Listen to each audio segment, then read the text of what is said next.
কালীহাতিতে BNP নেতা বেনজির আহমেদ টিটোর ঈদ সামগ্রী বিতরণ ও শুভেচ্ছা বিনিময়। টাঙ্গাইল প্রতিনিধি শুভ্র মজুমদারের পাঠানো তথ্য ও ভিডিও চিত্রে দেখুন বিস্তারিত।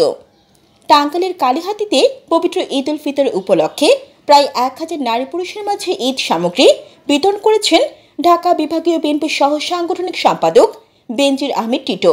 একই সঙ্গে তিনি স্থানীয় নেতাকর্মী ও জনগণের সঙ্গে শুভেচ্ছা বিনিময় করেন।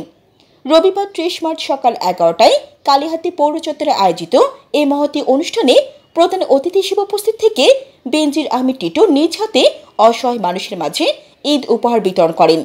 এই সময় তিনি বলেন, ঈদ সাম্যের প্রতীক, সকল বিভেদ বলে আমাদের একসঙ্গে এগিয়ে যেতে হবে। জনগণের অধিকার ও সুশাসন প্রতিষ্ঠায় আমরা প্রতিশ্রুতিবদ্ধ।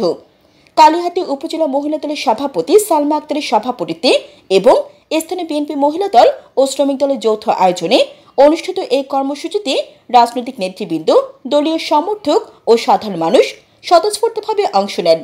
বক্তারা দেশের চলমান রাজনৈতিক প্রেক্ষাপট, জনগণের সংকট এবং তা থেকে উত্তরণের উপায় নিয়ে আলোচনা করেন। অনুষ্ঠানে আরও উপস্থিত ছিলেন উপজেলা বিএনপির সিনিয়র সহ সভাপতি মজনু মিয়া, সাধারণ সম্পাদক রফিকুল ইসলাম, কালীহাতি পৌর বিএনপির সভাপতি ইঞ্জিনিয়ার শহীদুর রহমান সিদ্দিকী, সিনিয়র সহ সভাপতি হারুনুর রশিদ, উপজেলা শ্রম বিষয়ক সম্পাদক আব্দুল সালাম প্রমুখ। অনুষ্ঠানটি সঞ্চালনা করেন উপজেলা বিএনপির ছাত্র বিষয়ক সম্পাদক ও উপজেলা যুবদলের যুগ্ম আহ্বায়ক লুৎফর রহমান লেলিন।